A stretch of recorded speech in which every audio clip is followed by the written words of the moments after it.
Sa tabing dagat, isang sanggol ang natagpuan ng grupo ng mga lobo. Basa ang munting katawan, nanginginig sa lamig at walang kasamang tao.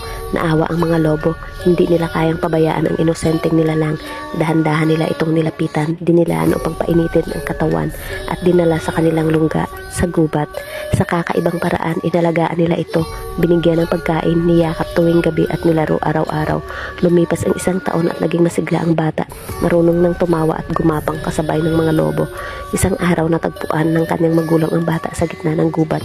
Ipinagtapat nila na nahulog ito mula sa eroplano noong isang taon at simula noon ay hindi na sila tumigil sa paghahanap. Laking pasasalamat nila sa mga lobo. Nagpaalam ang pamilya at dinala ang bata pa uwi. Ngunit isang araw, naamoy ng mga lobo ang pamilyar na samyo, ang kanilang anak. Sinundan nila ito hanggang sa isang bahay sa bayan. Doon nagsimula ang isang kakaibang pagkakaibigan. Araw-araw dumadalaw ang mga lobo, naglalaro sa bata sa bakuran. Tinanggap sila ng mayamang pamilya ng buong puso.